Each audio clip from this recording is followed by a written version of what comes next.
Let's start with a few questions or wonderings or comments from last week. You can just jump off of mute.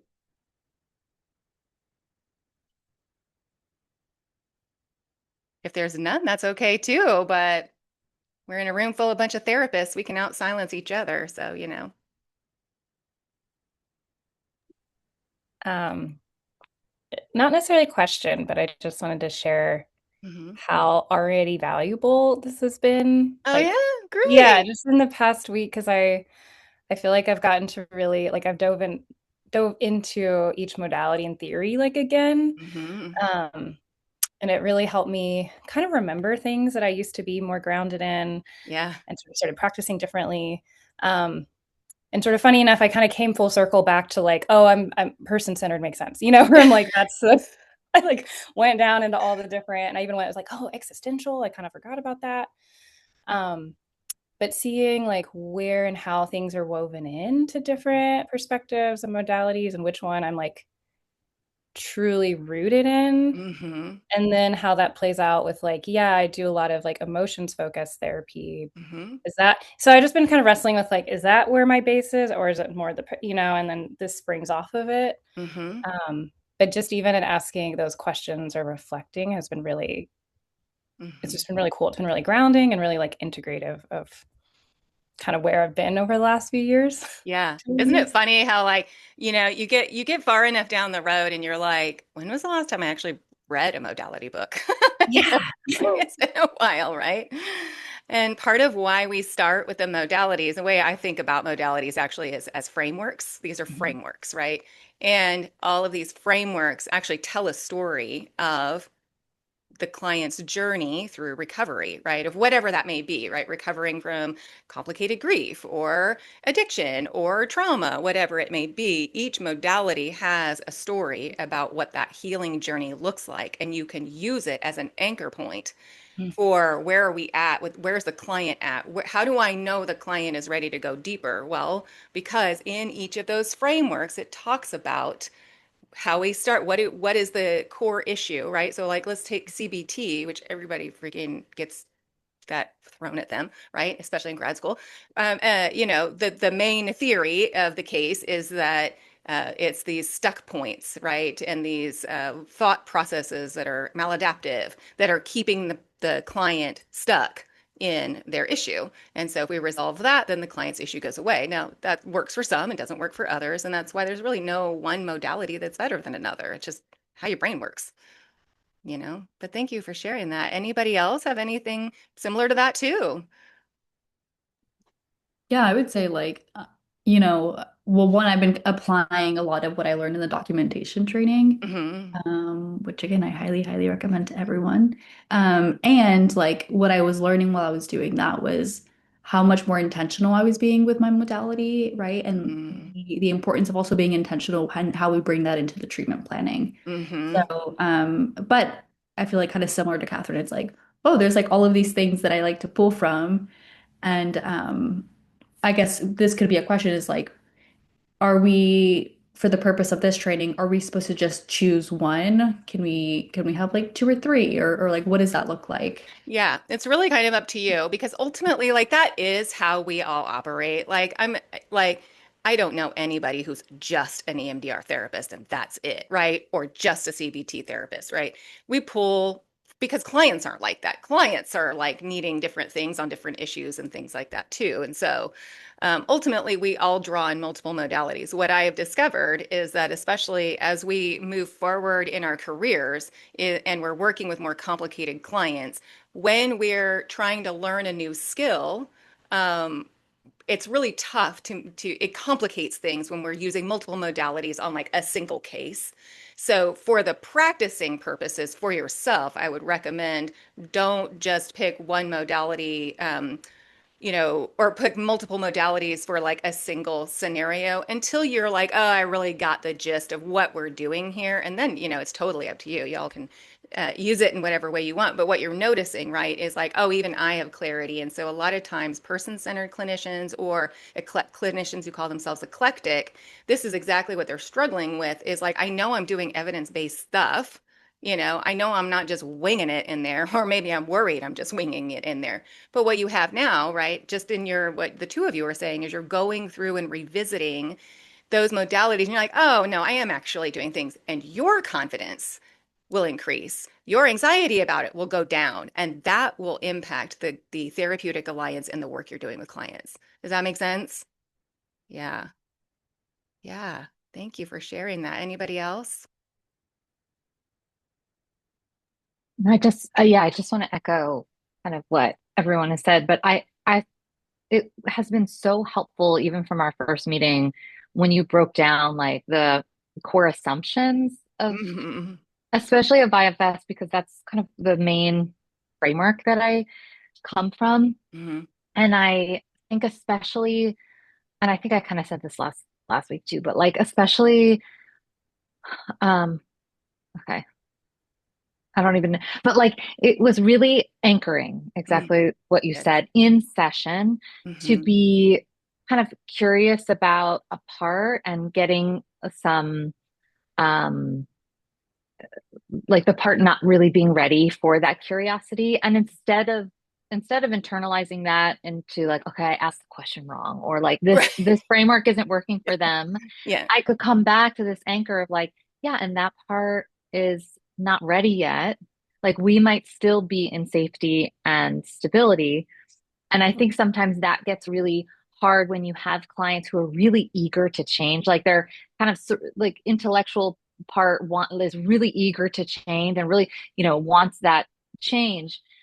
And I think it's a really anchoring to have these like core assumptions Mhm. laid out as explicitly as you did, because I can kind of come back to like, yeah, there's a part that of this client that really wants to change, and there's lots of other parts in their system Mhm. that still need safety and stability. And I Yes. think before I was getting really kind of thrown off Yeah. by that tension, like Yeah. in a client system. Yeah. And this week I was working with someone and I was like, I could just see it more clearly. You know what I Good. mean? And it Yes. was so helpful. Good. One of the core assumptions, and the reason that I think it's really important to know about core assumptions is actually from IFS, because IFS has a core assumption that everyone is differentiated. And I'm like, not really, actually.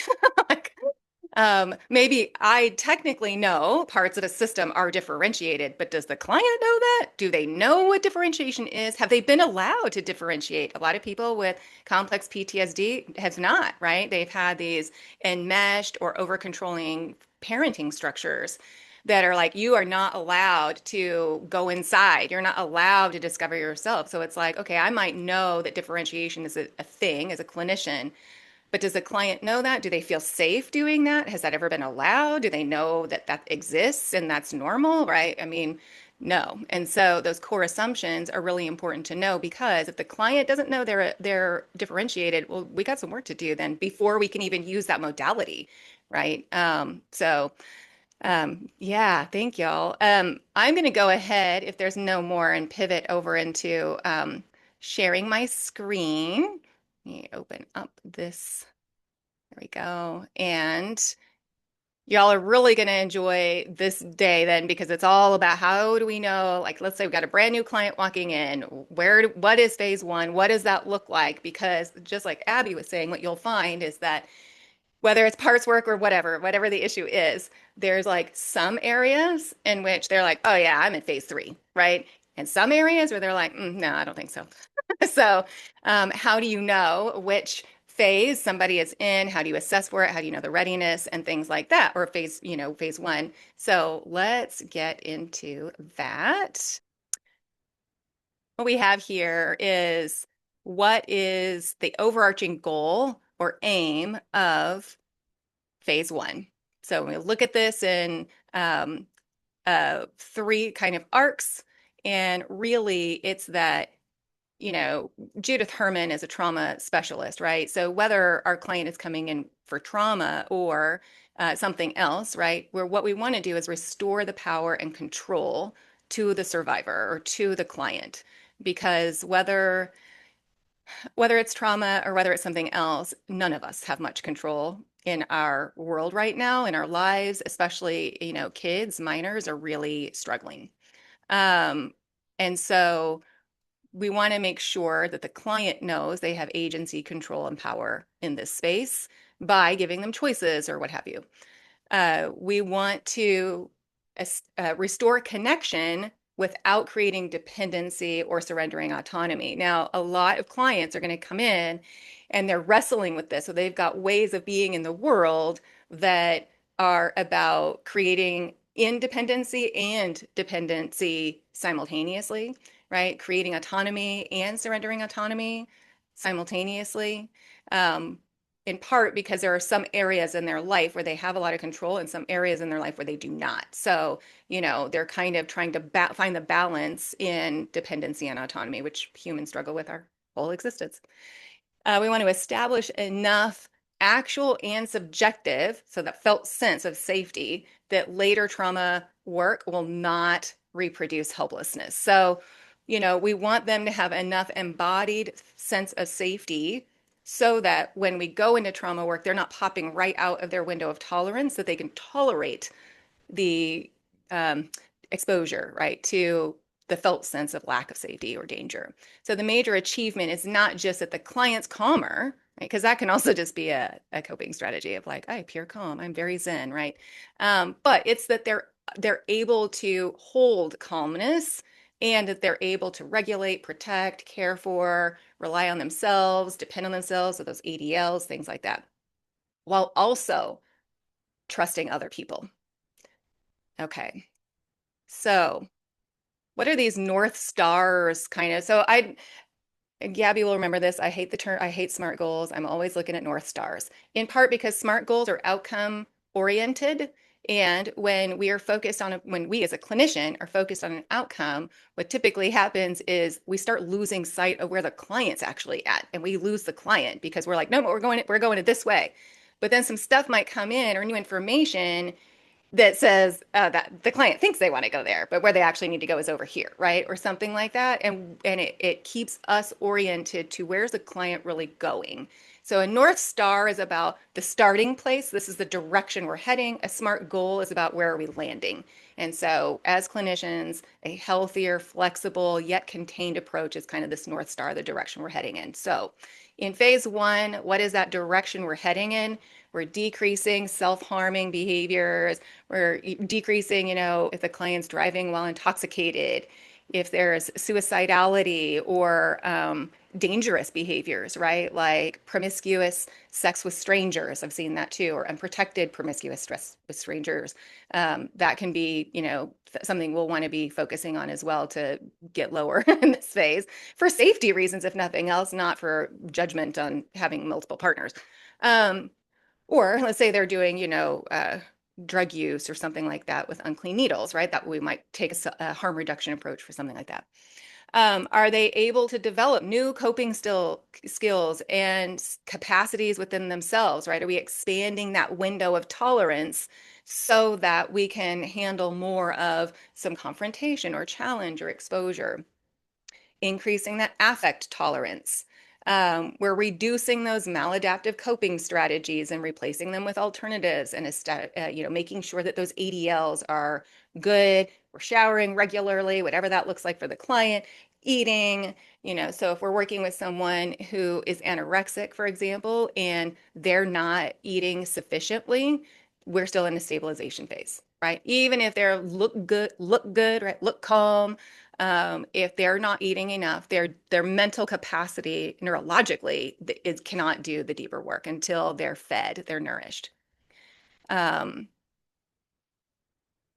So what else are we looking for, right? We are assessing for, are they, are they in safe housing? These basic things, right? Are they being stalked? Is somebody coming after them? Do they have access to food, medicine? Safety has to do with all kinds of arenas of safety, right? Not just physical safety. Am I safe from the elements?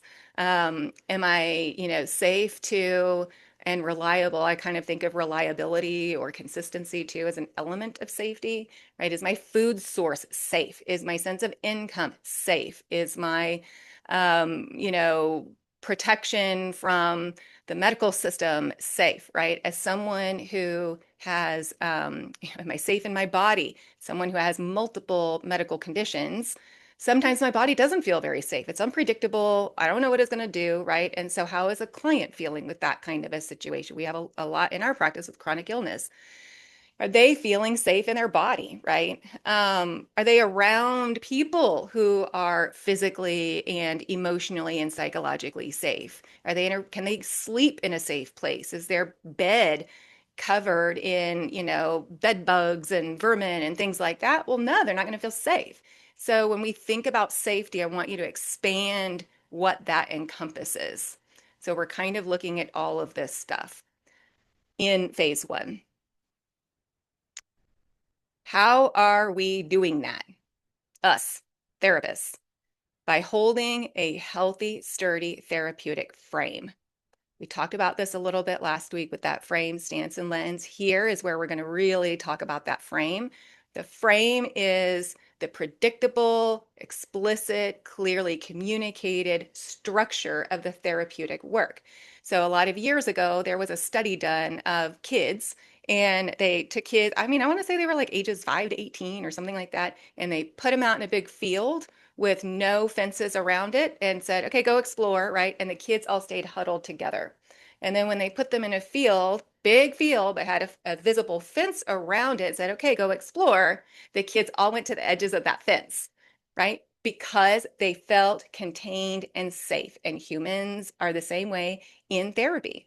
So they need attention to push against. Human behavior is like that. I need to push against this thing so that I know where I begin and where the world ends, kind of a thing. So I know where I'm safe enough to explore. That's what secure attachment, how it develops, right? The ability to explore within a safe relationship. And so the same thing is what we're doing, that felt sense of that fence or bumper rails, things like that in the therapeutic frame, because initially, a lot of times, the therapeutic relationship becomes the initial secure attachment relationship for clients or a corrective experience, which we'll go into in just a moment. But we're talking to clients, the actions we are taking is talking about goals of therapy, the purpose of therapy explicitly. And I think clients more and more need an explicit definition of what therapy is. They're seeing so much out there that's inaccurate on social media about therapy itself that, I don't know about y'all, but like we're getting kind of a pushback almost. Like it's not like arguing, but kind of this like, why are you asking me what's happening in my body? That's weird, right? Or things like that because they don't know. Or they think we're just friends kind of a thing and come vent. And it's like, that's not what we're doing here. So we're here to do a thing, actually. And so really talking about what is the purpose of therapy? What are we doing? The roles and the responsibilities. Who's in charge of what? Who's got what? Who's responsible for what? A lot of times out in the world, we don't talk about that. It's assumed, right? I assume you've got this, or you're assuming I've got that. And then when neither of us does, it falls through the cracks and then we get upset and blow up.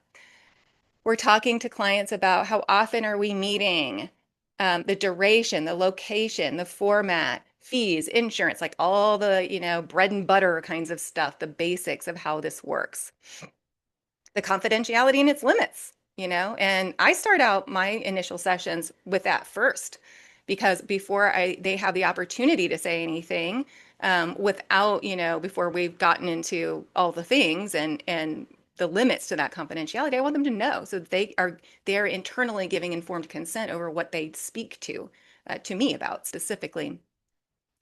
We're talking to them about record keeping. We're talking to them about emergency crisis procedures, physical contact and touch. Do you want to hug? Do you not want to hug? You want to high five?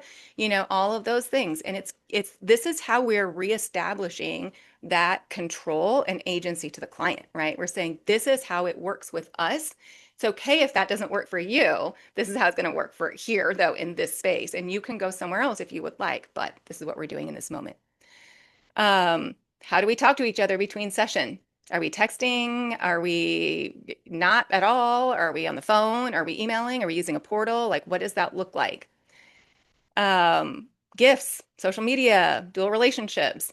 I have a kind of funny way that I talk about dual relationships. I live in a fairly small town. I work here. I live here. I go to Costco here. I go to Home Depot on a Saturday morning covered in dirt here.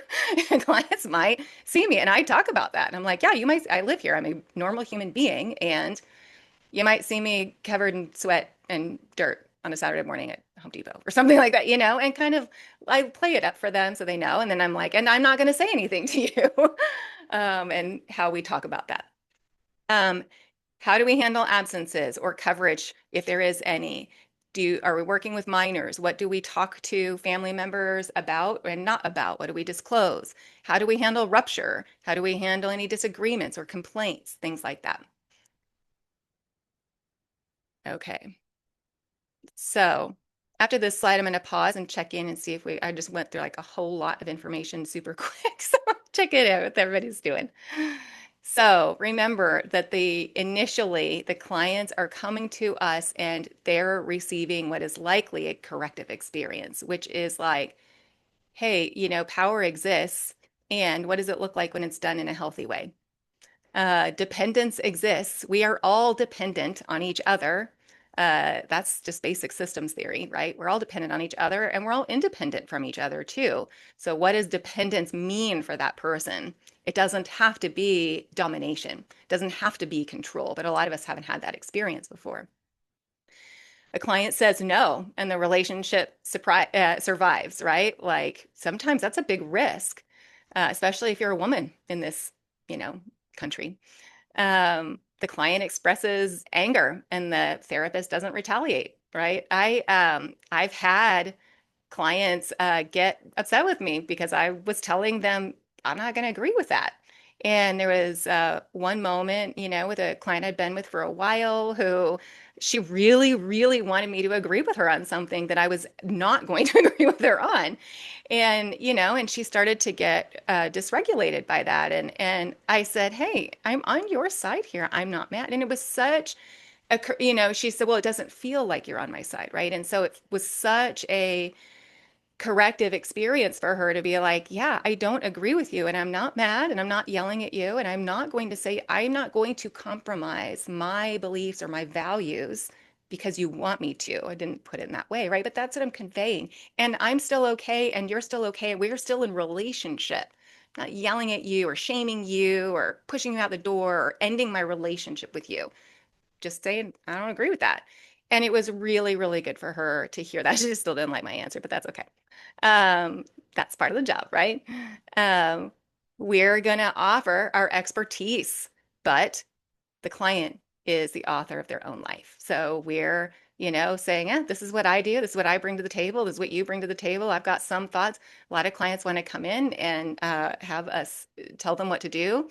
And they're like, just give me the answer, kind of a felt sense. And I'm like, that'll be the quickest way for you to say, I'm not doing that. So I'm not going to tell you what to do. You get to decide what you want to do. And sometimes I like that, sometimes I don't. Uh, a rupture can occur, but is acknowledged and repaired, just like I did with that client, right? She's like, I don't like this. And we had a rupture. And I was like, yeah, and I'll see you next week. Like, okay, we can survive a rupture. And also, nothing changes. It's kind of a non thing. Um, and the client can be accountable for their choices without being blamed for what happened to them.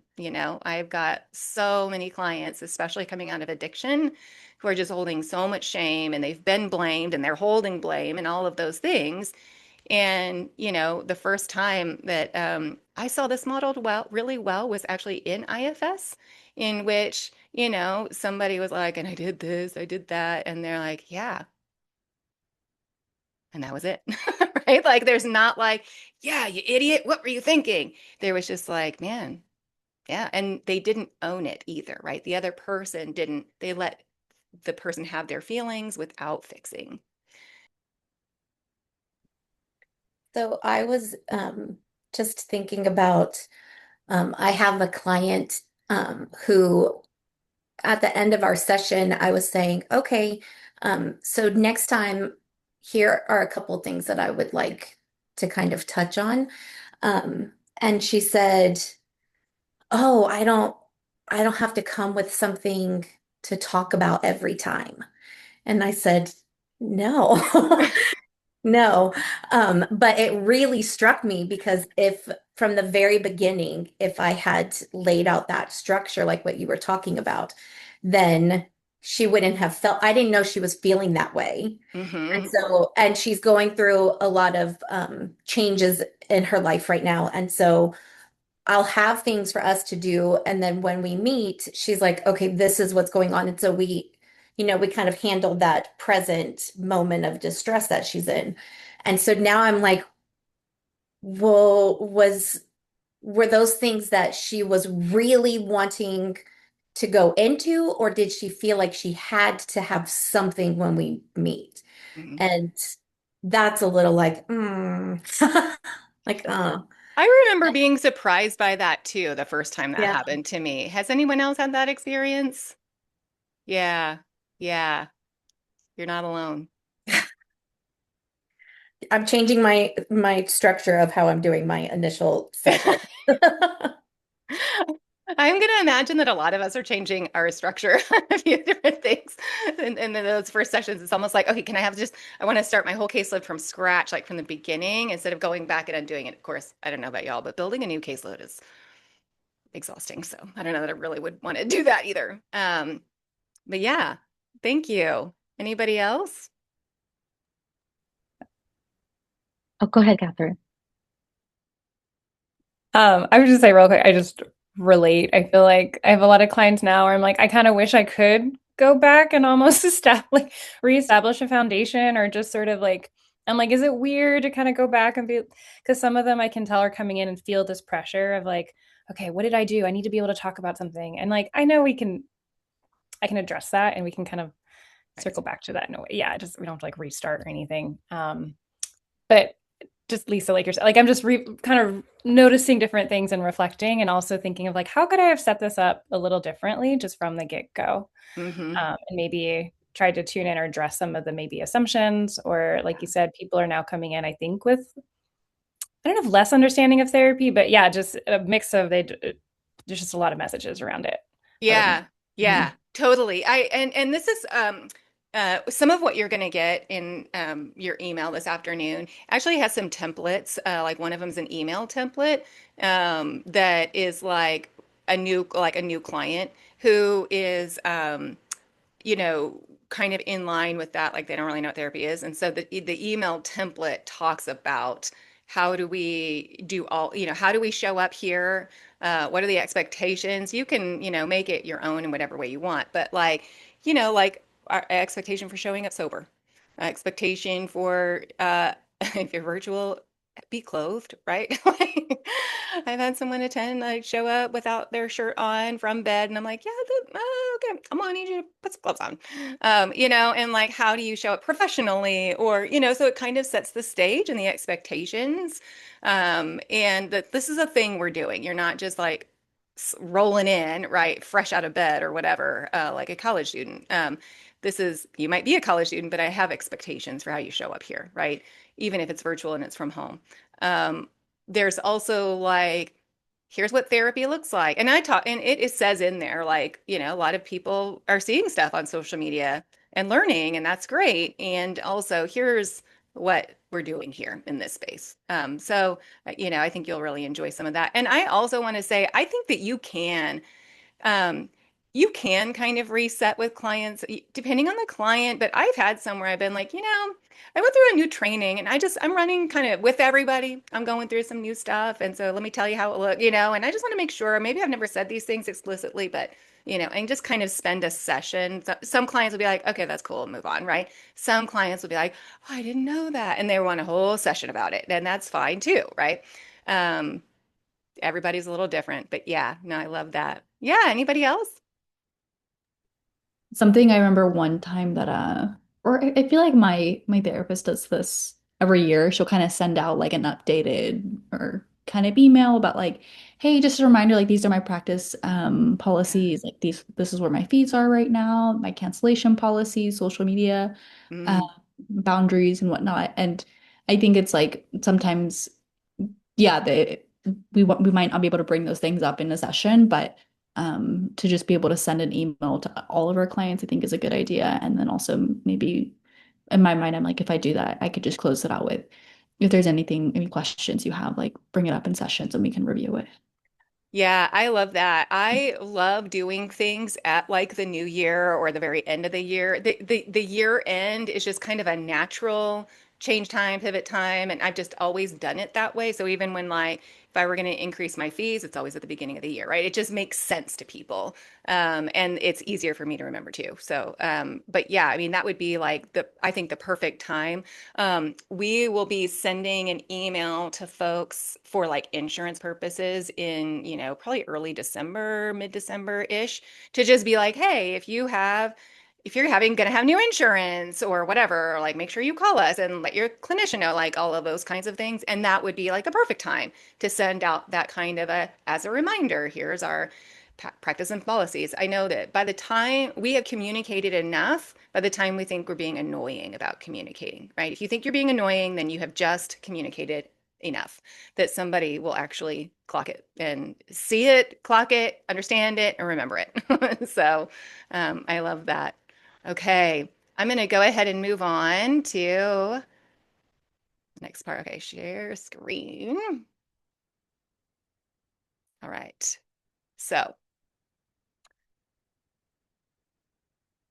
So how do we know that clients have kind of achieved this safety feeling, right?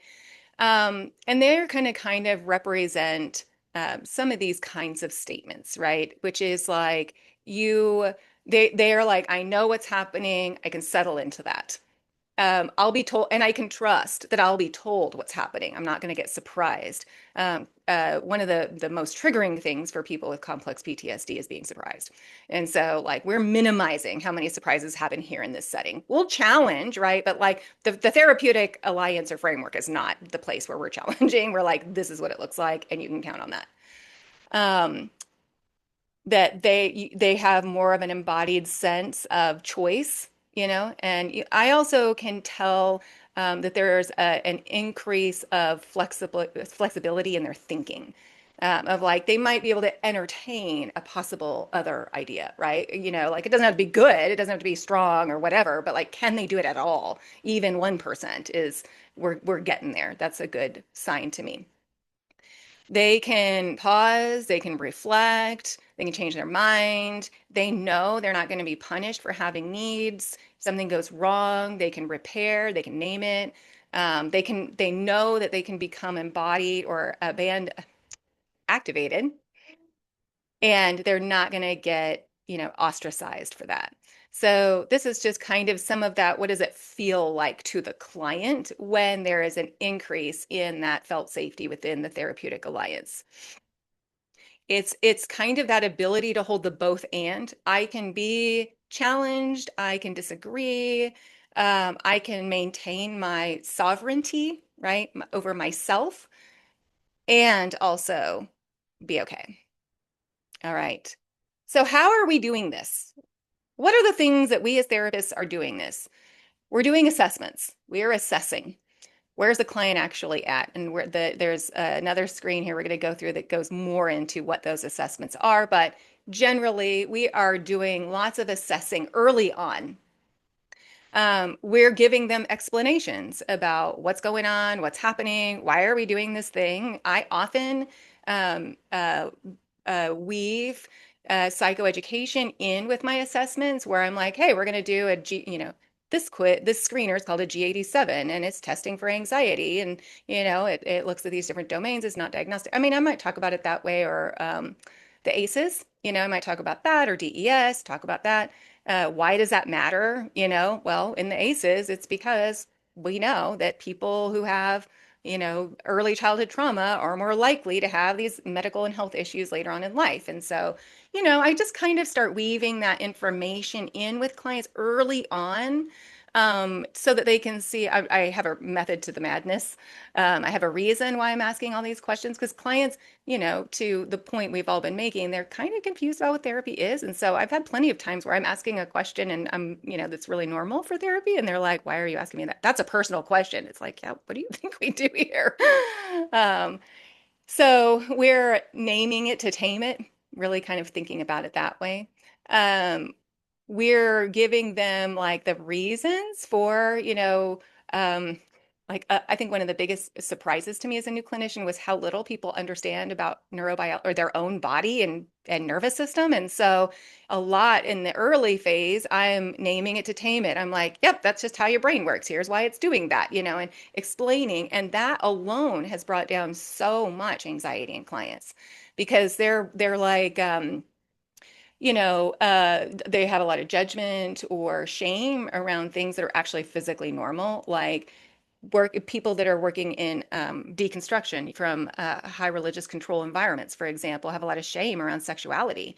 And it's like, no, actually, that's normal. That's how your body works, despite what the religion told you.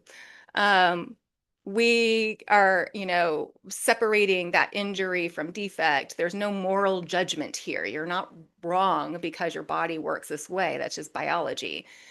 We might offer a diagnosis in fact, if you're billing insurance, you have to put a diagnosis on there. And I openly talk about that with clients. I'm like, insurance requires it. It doesn't really mean anything. If you ever wonder, 'cause we give everybody initially, oh my gosh, I can't remember the F code. Interesting. But, it's adjustment disorder with anxiety and depression. And so, this is what this means. It's a benign thing. It still gets me paid. It gets your stuff covered. And we kind of talk about it that way. And I partner with the client in kind of, um, you know, uh, playing the game, right? Like we're joining together and identifying this system is the bad guy kind of a thing. And we are partners in that. And so I'm strengthening the therapeutic alliance, even in how I'm talking about diagnosis. Um, we can normalize things, sharing it with other people, other experiences that others have had. That's really normalizing. Um, Hope merchanting is what we do in IFS, which is just saying, yeah, what would it be like to not have this problem anymore? Did you know that it's okay to recover? And it's possible. Sometimes people think I'm going to be like this forever, and there is no hope. And I will also push back and say, well, when people have no hope, they don't come to therapy. So somewhere in there is a little part that's hoping that this is going to work. Um, can they recognize, right, their depression, their panic, their somatic body symptoms, right? When we're saying, where do you notice that in your body? We're trying to bring all of that awareness together. I like to use the triune brain model with clients. I'm like, you've got your, thinking brain, emotion brain, and animal brain correlates with, prefrontal cortex, amygdala, things like that. And so we talk about that way. Can they conceptualize that? Can they separate out a thought from a feeling? Sometimes clients can't initially. So we're doing those kinds of basic things. Can they understand that self-harming or, substance use is a manifestation of coping strategies for trauma or negative cognitions or things like that? So how are we kind of figuring out where the client is at? This is a not exhaustive list. There are 100 billion assessments we could do under the sun. So I just kind of gathered some of the basic ones that most of us will be using. There's one in here, I did not add it, but I think I actually like it better than the DES, and that's the Cambridge for dissociation if you do any of those kinds of screeners, in part because the Cambridge, um, it's more questions and it has the scale of, I want to say though it's like 0 to 5 or something, but it also has how severe is this for you or how much does this bother you kind of a thing. So like somebody might have a symptom of dissociation, but they might like it, right? And so we want to know that's all clinical information. We want to know that. But that's a good one. And let me make a note of that so I remember to send it to you so you can see it if you have not seen it. But these other ones are just general, basic, um, well, some are repeated screeners. And then there are some that I really like to do as those like quarterly reevaluations. Some do it monthly, like a G87 or a PHQ-9. I've seen people do that monthly. But these are the ones that I really think are great for doing uh, on an ongoing basis. I saw a question pop up. Let me see if I can see it. Yeah. Okay. Perfect. Okay. So before we go into phase two, let me go back. Yes. Okay. Before we go into phase two, one of the things, or before we're ready for the client to go into phase two, what it does not require is complete trust, disclosures, perfect self-care. Uh, they don't have to forgive. I hate that word anyway. No, I don't like it. People have too many meanings around it. They don't have to reconcile. They don't have to promise they're never going to destabilize. They don't have to disclose anything to family. This is a good enough. We're not going for perfect. We're not even going for 90%. It's good enough. And in fact, I feel like a recent consultation group, somebody was talking about this issue of like, how do you know they're ready to go into? And sometimes you don't, right? Sometimes, especially if we're doing like EMDR, that can get to be a really gray area of like, okay, is the client ready for phase four reprocessing or are they not, right? Kind of a thing. And so that can be kind of hard to figure out. But just know what we're looking for is good enough. Can they stay generally in their window of tolerance?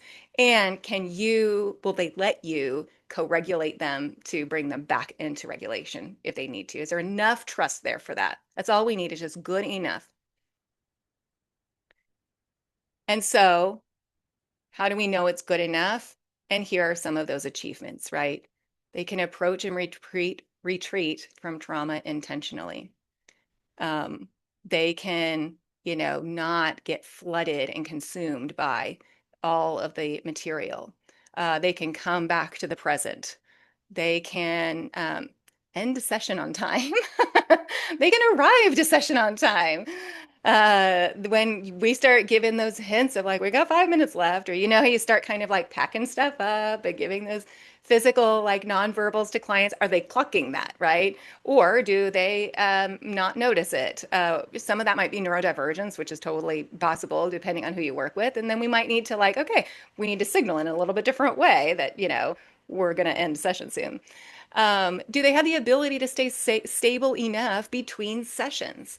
A lot of times when I've got clients, they're like, I want to dig into all the trauma and recover and do EMDR. And also, we're about to have a baby and I'm buying a house. And I'm like, is now the time? That's usually one of my first things that I'm assessing for is now the time. Because they're likely going to destabilize at least a little bit when we're stirring all this stuff up before they stabilize again. So can their life tolerate a little bit of destabilization? They're not disclosing in this like I don't know about y'all, but I get like this pressured speech almost from clients initially. They're like, I got to get it all out kind of a thing. Can they kind of like have some ease and space there? In that might be a little bit of how it looks. Are they engaging with their safety plan? Are they using their coping strategies reliably enough? Things like that. Okay. We're not going to go through every single one of these things. Y'all are going to get these slides this afternoon, but just know that these are a not exhaustive list of the achievements continued phase one. They're using those skills. They recognize their triggers. They know what a trigger is. They can return to the present and all of those things. How do you, as a clinician, know they're ready for that deeper work? You can ask kind of internally your own questions to these, or you can ask these questions internally of your clients. You don't have to ask the client necessarily, but like kind of like as you're looking over a case, you can be like, okay, can they recover? Can they interrupt this? Can they recognize that? You can kind of do it in your own mind as far as recognizing your clients. When are they not ready? They are not ready when they're destabilizing between sessions, when they're living in an unsafe environment, right? So I know we have clients that what one manifestation I see frequently is clients who are wanting to leave a person, leave a partner who is unsafe in a variety of ways. And they can't financially do it quite yet. They're saving up money or whatever. And they want to work on their trauma. The reality is that if they're in in an environment that they cannot get in a felt sense space when they're at home and they're in that environment, then we can't really do trauma work because they're never going to feel safe. We're just going to be continuously triggering them. So we want to make sure that they're safe and they have access to safety reliably. So what we might be doing with them, like say if I'm doing EMDR with somebody in that kind of environment, I might be doing like EMD, or I might be doing installation of safe place, a lot of those kinds of things, which is still helpful. It's also helping them regulate. It's helping them not, become traumatized, or minimizing the trauma response within them by keeping them able to access that, stable felt sense of safety. If they're in unsafe housing, or if they're having acute suicidality, if they're, in a war zone, if they're, doing things like that. I mean, and I think that's kind of funny, or not funny, but, off to think war zone here in the United States. Okay, well, imagine if you were in Minneapolis in January. That would be a war zone, right? Pretty much. So no, I do think that we actually need to be considering those kinds of things. What is the threat that that person is under at any given time based on our own government, right? And yeah, I'm going to say that right out loud. And if you need to repair with me after, I'm happy to do so. But just how I feel about it. That's just reality of where our clients are at right now. They're looking at social media and they're getting bombarded by violent imagery just on the fly, right? Without expecting them.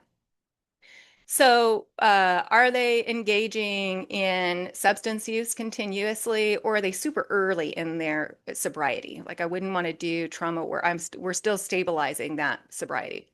Um, are they looking for this like big event to be like, now I'm all better.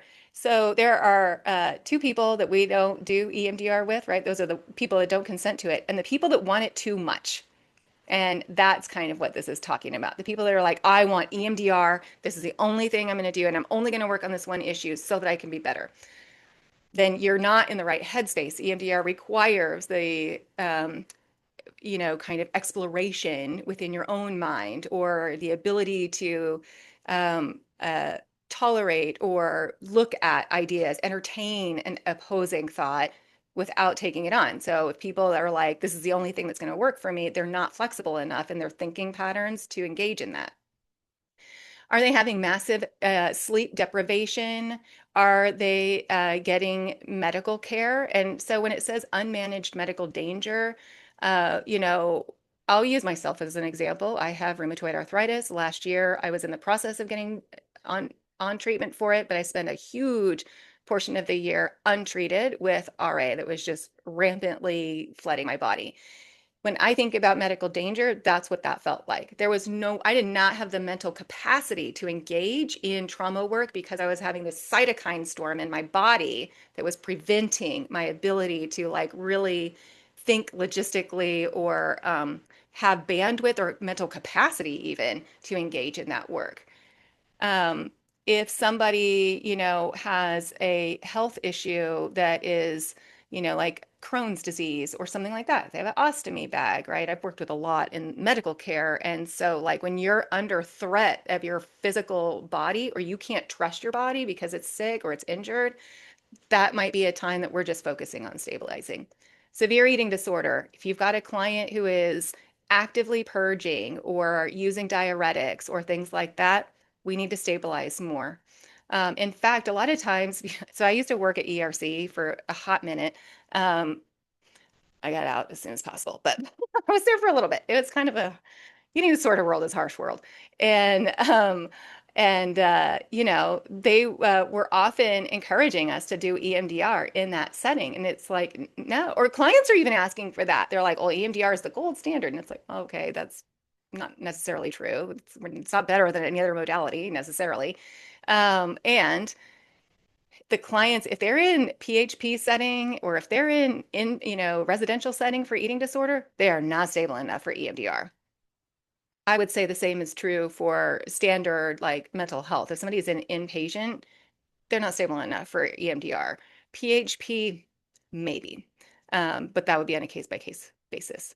If the client cannot engage with their safety plan, or if they have nobody they can rely on outside, if they have impulsivity that's putting them in dangerous situations, or um, you know, no crisis plan or things like that, then we would not engage in moving forward with trauma reprocessing or move forward into phase two. This would be somebody who is still in a stabilized state.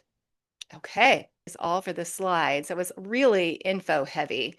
And so I want to just stop here. We've got 25 minutes to really talk about all of this material.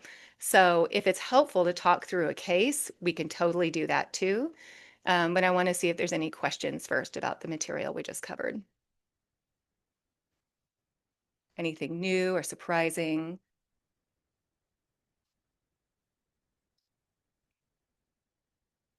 I just found it was great to see it all laid out in a way that I think I've been following intuitively and checking intuitively, and then to have such a comprehensive structure felt really good. Thank you.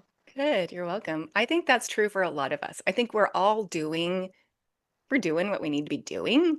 We're doing the work well. We don't always have the language for it, Yeah. you know. Yeah. Thank you, Hadley. Anybody else?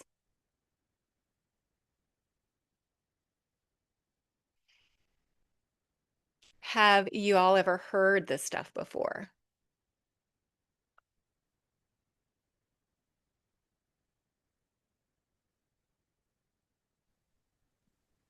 Yes, but I think that um unfortunately the people who will preach it don't always follow it, which I see at the county with the kiddos that I work with. Um, Yeah.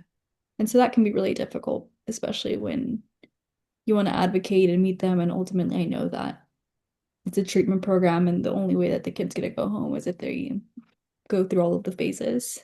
Um, but I think it can be really hard to Hmm. try to meet them in the way that you're explaining Hmm. when maybe another part of their treatment team is doing the opposite. So I'm Yeah. curious to know, like, you mentioned working at ERC, and I'm wondering, like, did that happen where maybe clinicians were working through a model that wasn't, um, I guess, meeting the client where they're at, and then how do you balance that? Because I Hmm. think it's two different experiences for the client, and it can feel a little confusing. Yeah. And so what I do and have done, and especially when I've worked in environments that are kind of intercollaborative in that way, Hmm. is I can still establish safety within this dynamic right here between us, right? I don't change. I'm still operating in the same, and I'm joining with the client about what's it like to be in a system in which not everybody works the same way, because that's reality, right? That's life. Like, you get out there in the world. So you're still teaching a skill that they will take forever. And you're also giving them a framework in their own mind for, like, where can I find safety and how can I tell when there's not safety present? So maybe that's the work with the kiddos, is saying, oh, okay, this is what does safety feel like in my body, right? Maybe they're only experiencing it with you, but now they have a differentiator between safe and unsafe feeling in their body. So maybe that's all they're getting. Hmm. When I think the best way that I can think about this is before when I was still actually an intern, I was at the YWCA during early lockdown. And I was doing telehealth therapy, which none of us had gone to school doing that. So we were figuring it out. And I was working with African American young men at the height of the George Floyd riots and lockdown. And I'm like, what is this white lady? How am I gonna, like, they need like actual help, right? Like, somebody needs to go down there. I mean, it was really a struggle. And what I found was that I can't make all white people be nice. I can't make them behave. I can't make them not be jerks. I can only control what I can control. And if all I can be in this space is a kind white face that is non-judgmental, it's not looking harshly at them, that is more than what they might be getting elsewhere. I can provide the juxtaposition. And sometimes that's all we can do, right? And so once we realize what we can do, we can lean harder into that and do it better. and provide even and call it, make the implicit explicit. So like with your kiddos, Gabriella, you can say like, yeah, how do you feel when you're in this space with me? Oh, I feel this. Where do you notice that in your body? Oh, I feel it in my stomach, or I feel it, my chest is quiet. Like a kid might say that. Oh, my chest is quiet. And be like, okay, well, when you walk out the door, what does your chest do? Okay, when you go to, a group, what does your chest do? When you're doing art, what does it do? Right? You can really start building that out for the client. Does that make sense? Total sense. Yeah. Thank you so Yeah. much. Yeah. How's that sitting with you? Yeah, I mean, I definitely agree. Like had this one client who I was the way that we approached it, I was like, this doesn't make sense. There was another counselor trying to co-facilitate, and I was like, let's try something else. And I really leaned into what you were saying in terms or last time of Hmm. if you were trying to provide phase 3 treatment and the client is still at phase 1, you're not going to get anywhere, right? Like Right. that can be really hurtful for the client. Whereas if we meet them in phase 1, Hmm. they're going to excel so much. And so like that's something that I've been really putting into practice last week and then even, kind of advocating for the kids with the treatment team of like, I get it. We want to see them progress. We want them to be here. But the reality is like they're not there. Right. And We you'll don't want them harm to them. You'll yeah. harm them if you push, Yeah, you know. absolutely. Yeah. And how did they take that? Or did you They say anything? Yeah. Yeah, no, they took it well. And I think it's again, it's just like I know I'm not always going to get through to people, right? Like I can advocate, and there's been times where I haven't, and that's okay, Hmm. right? As long as I'm a consistent voice for the kiddo and their Yes. family, they know like, okay, there's someone at least, being here to help us. And Hmm. so yeah, it feels good. It feels good, I think, for all of us. And I think too, like you can have an internal orientation of like, I know this client is in phase one. So my expectations for what we're going to cover or accomplish or whatever in this moment might be dialed back. Even if the program is like, we're phase three. Is it? I'm not sure what your program is that you're working within, but I don't remember. You might have told me and I forgot, but yeah. Is it how are they all phase three? So it's actually funny because like the way that the program works is that they're literally called phases too, and it's like Oh, phase 1, 2, 3, 4, 5, okay. 6. And then mostly we have like upper phases like 4, 5, 6, which is where they're doing a lot of the heavy trauma work. Hmm. But it's obviously like a really scary environment. Like they're away from their families, right? It's very structured. So even though, 1, 2, and 3, we're not expecting them to do really heavy trauma work, there's also not a lot of empathy or space or Yeah. yeah, I could go on a whole rant, but yeah, that's and we're supposed to be a TBRI Oh, yeah. center, but it's unfortunately not a lot of people follow it. Yeah, it's like they these like programs, right? They get this nice modality and then, organizations like, "Oh, let's do this," and just apply it like it's a sticker or a Band-Aid or something. And it's like, but they have it's like they want to do it this two-dimensional application of it when it's meant to be a three-dimensional intervention. Right, right. You know. And also like a reminder of like, okay, you know what? Like there's probation officers, there's facility administrators, it's not just the mental health team. So Right. having some patience and understanding of like it is going to take some time for us to get all on the same page. Yeah, it will. And, I will also say, like, one of the things that I did find at our ERC was that they were like, we want you doing trauma work with them, but it would be somebody who's like not even a therapist or whatever.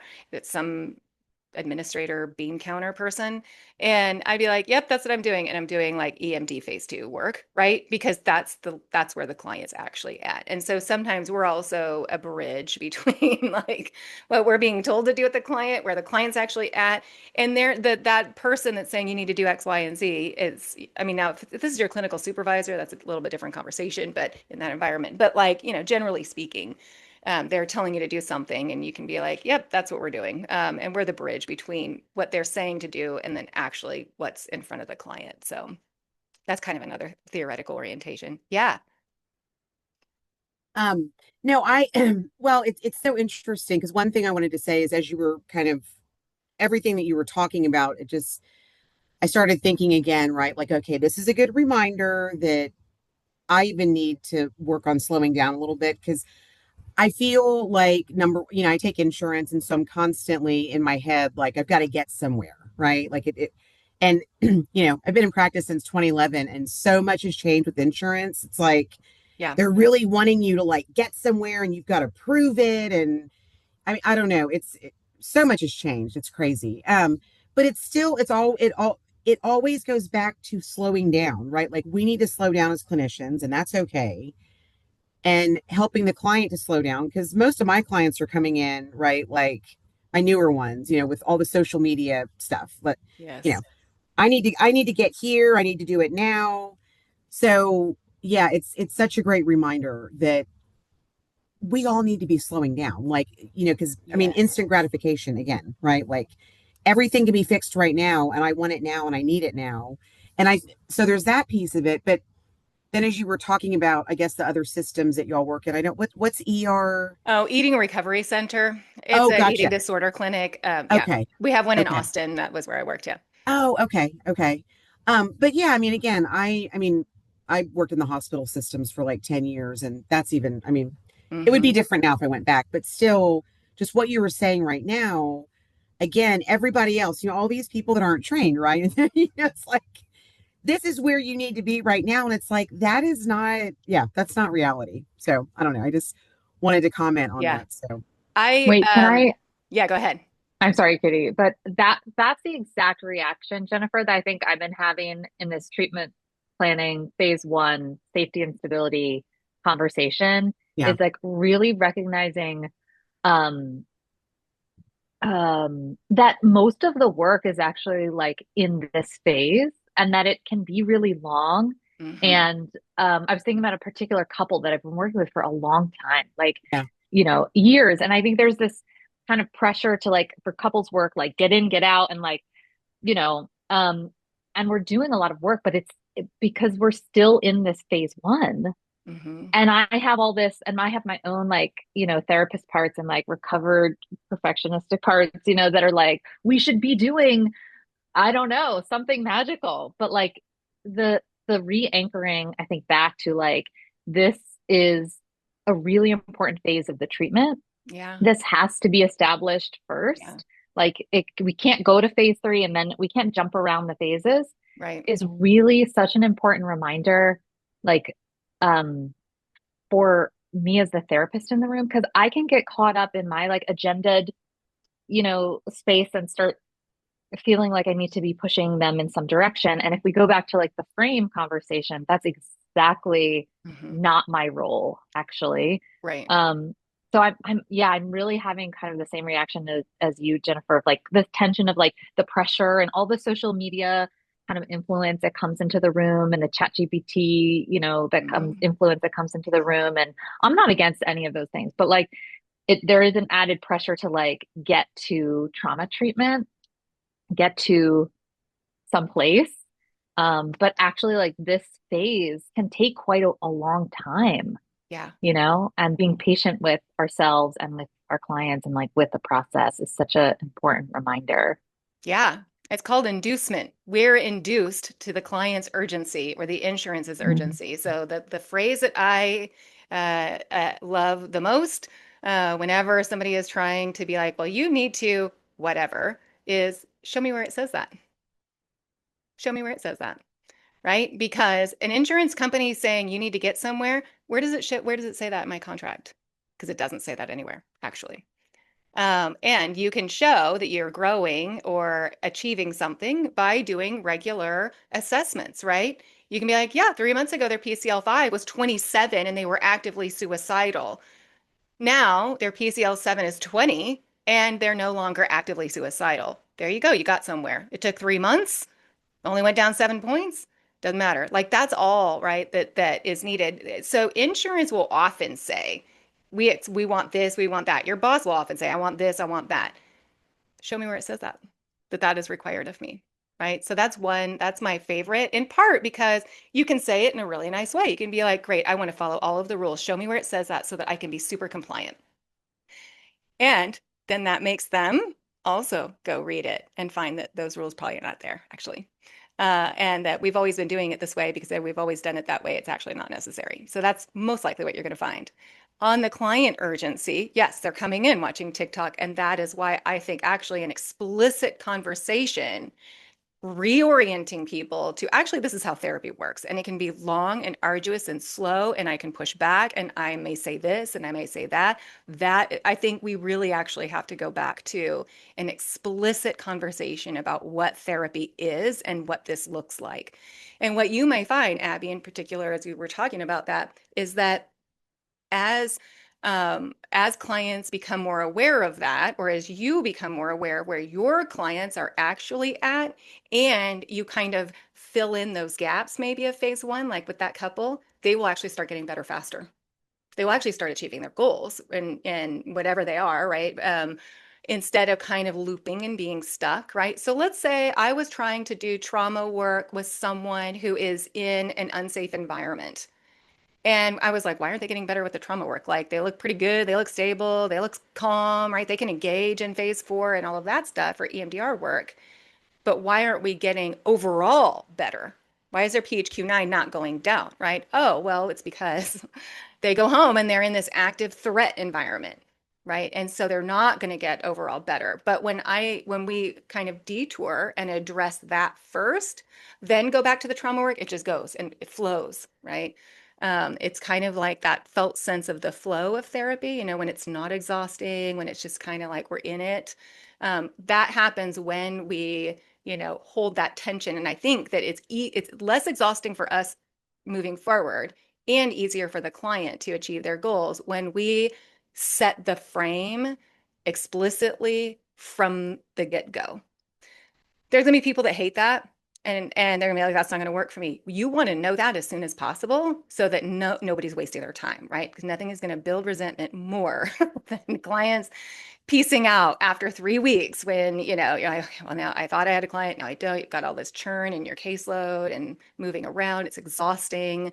And so, setting that frame from the jump early, I think will be really helpful. And I think it'll be helpful for us too, less exhausting. We get some definition in what we're doing here. I don't need to just kind of always manipulate myself, pigeonhole myself into some caricature that the client needs. This is how I work. That will work for you or it will not, but this is what we're doing here. Yeah, great. Yeah, what else?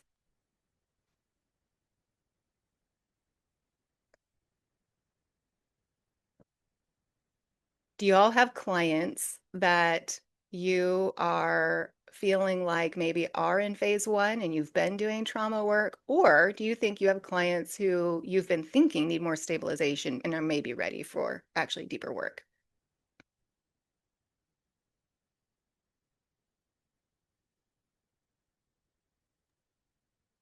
Um, The thought first I had the time? answer and then I was out with it. Yeah.